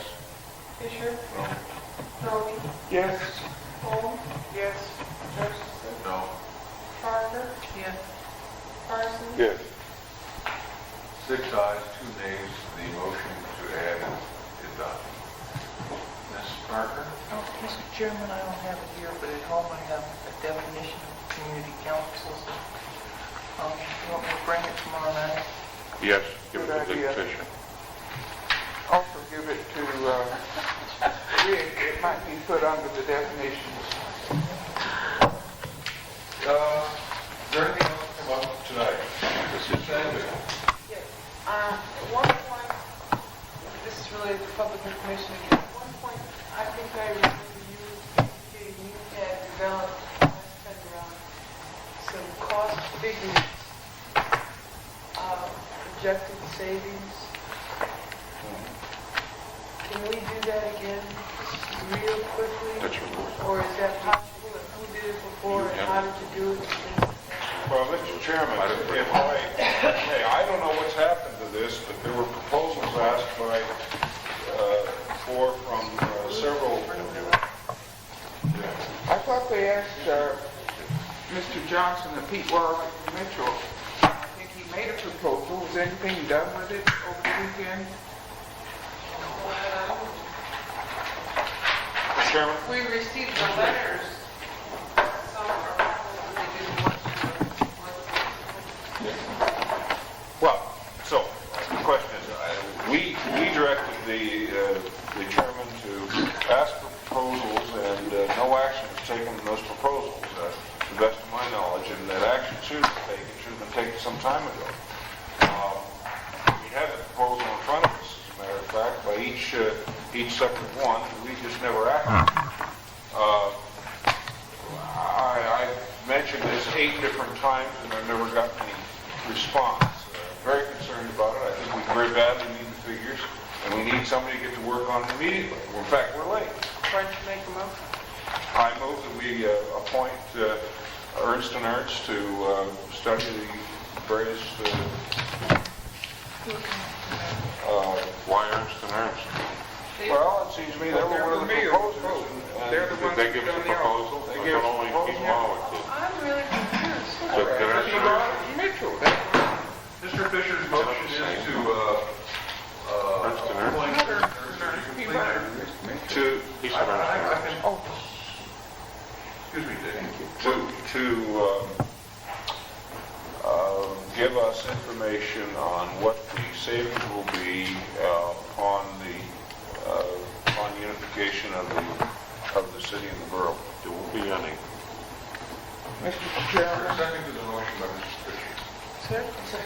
Mr. Chairman, Now, I'm not sure I heard him right. I thought we had talked to Pete Marwick and Mitchell because they were the present auditors of both the city and the borough, and it would take them much less time to prepare such than any others. Did I hear wrongly? Is he suggesting a different accounting firm? Mr. Chairman, with the permission of my second, I'll substitute Pete Marwick and Mitchell. I don't really care who does it. Is that agreeable with the second? That's fine. I The don't, motion is to employ Pete Marwick and Mitchell for somebody, I don't care who. motion. Mr. Chairman, is what Dick says true, that we solicited proposals and then nothing was done?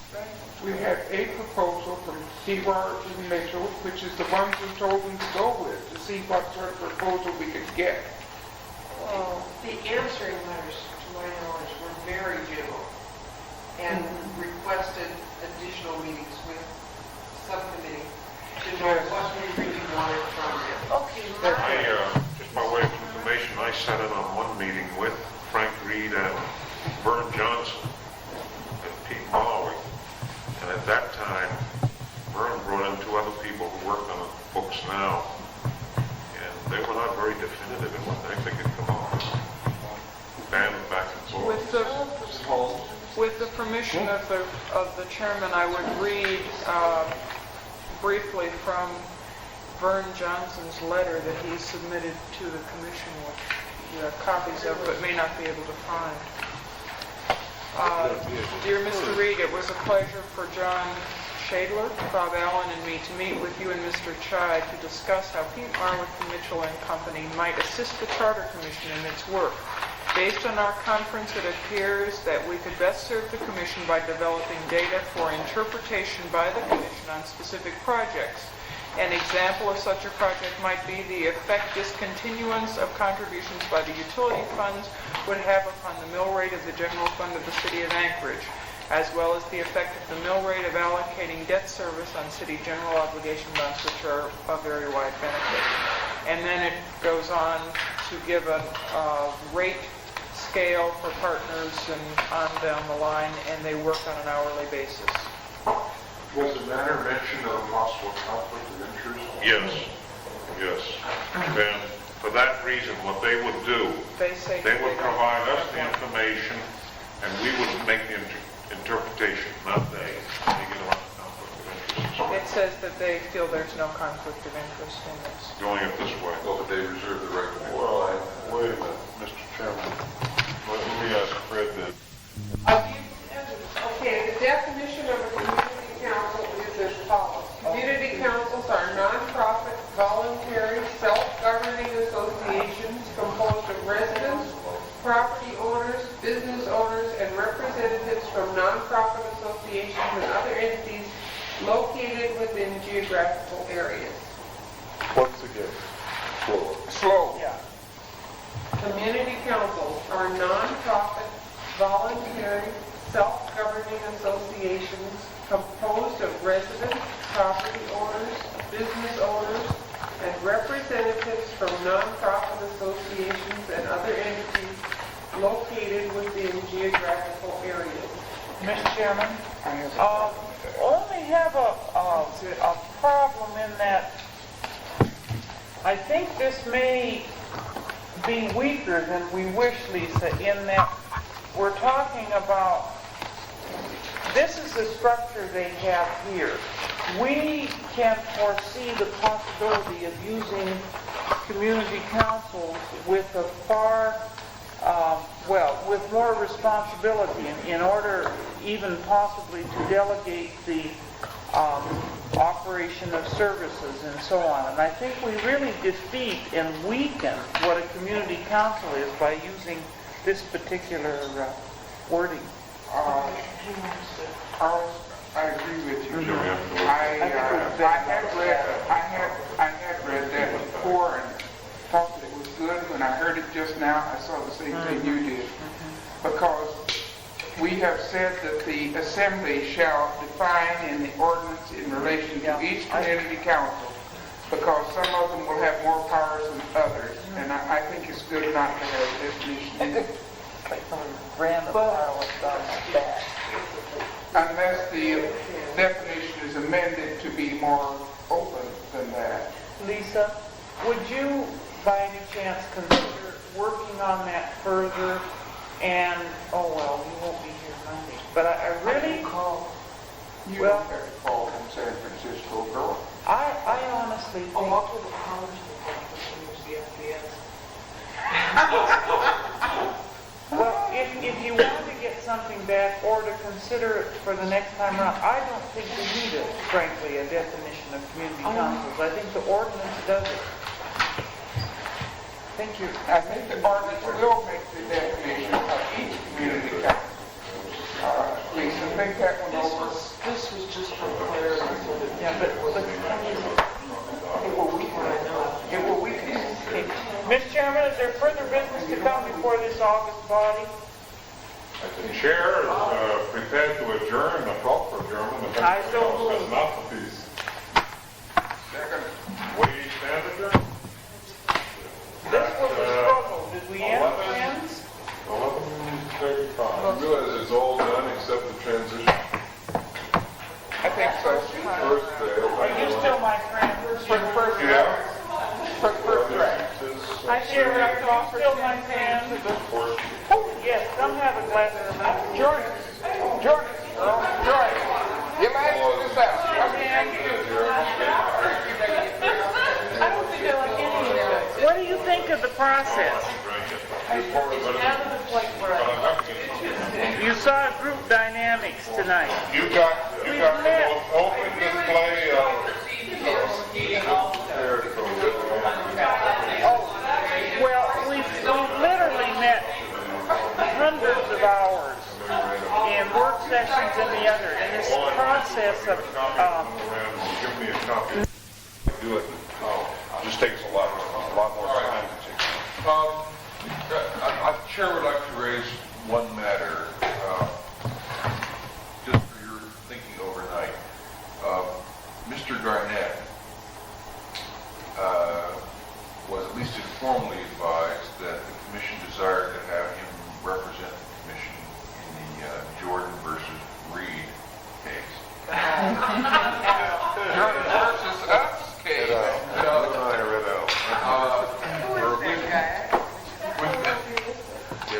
With that in mind, Mr. Garnett approached the Department of Law, was advised that the department did not want him to represent us as litigants in that case. Rick offered to take a leave of absence in order to ease the problem, and he was told that that didn't solve the problem. We've been in touch with the borough. I indicated to Assistant Borough Attorney Mr. Reeves that I felt for myself that the cost of this representation should be borne by the borough and not by the commission's budget. And that if the borough felt that there were other aspects as an aftermath of the Eagle River Supreme Court decision that Rick could work on, such as the financial problems and bond issues and the other things, that perhaps the Assembly might consider authorizing him to work on, say, a 6-month contract on a full-time basis, which would allow him to actually leave the department and handle in that context our suit. Because the same issues that will have to be addressed in the Jordan case will also come up in other cases. It's silly to have different orders.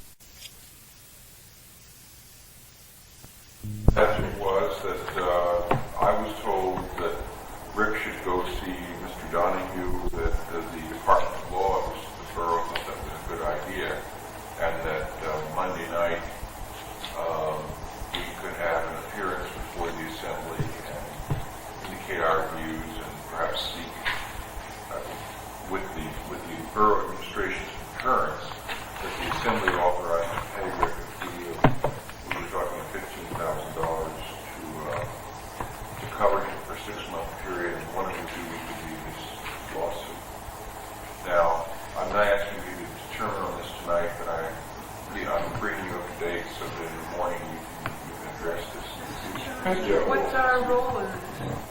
Our role is only to I suppose, indicate to the Assembly that we would like to have Mr. Garnett represent us, that we think it's appropriate that the Assembly appropriate money for that suit, as well as for any other special projects that the decision of the Supreme Court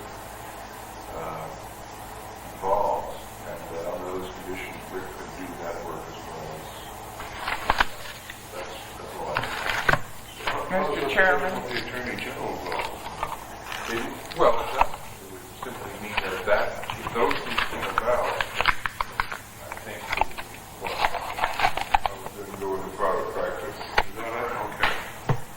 that was my next question, because I have the feeling that neither you nor I nor anybody else in this room can determine how long a period is going to take care of this, whether it's going to be over in a month or whether it's going to be over in 6 months.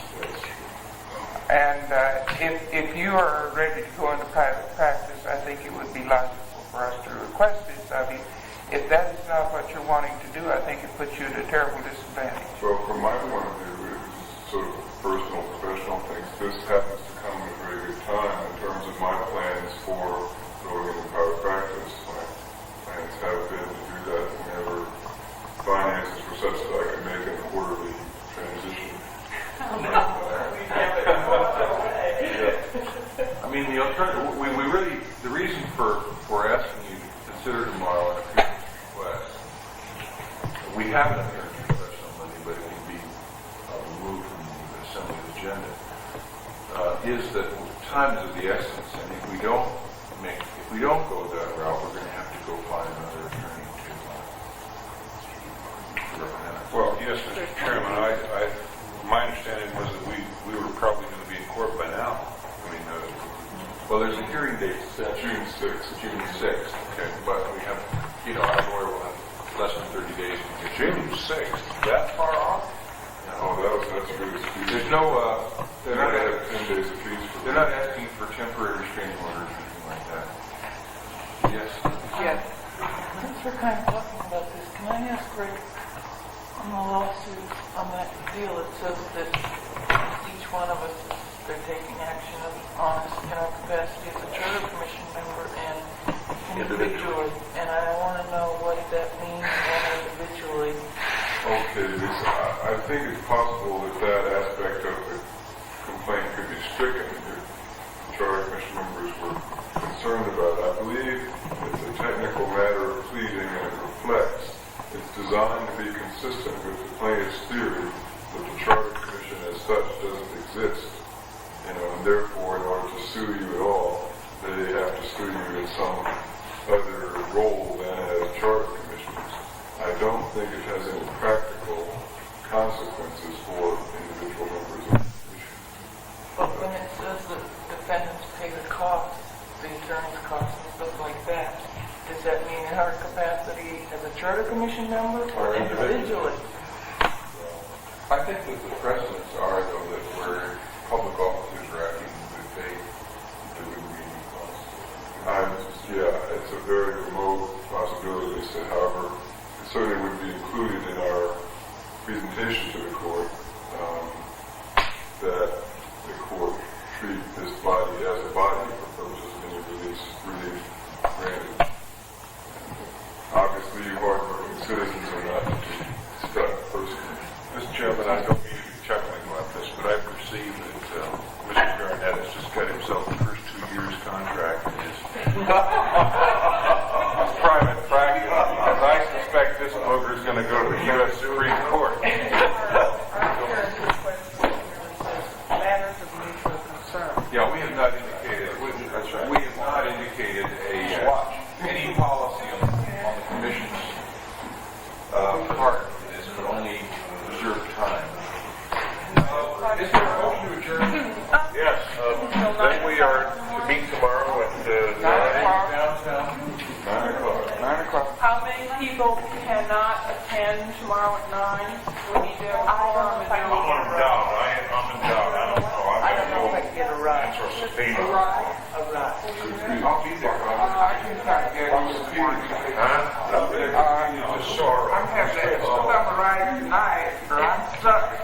yet?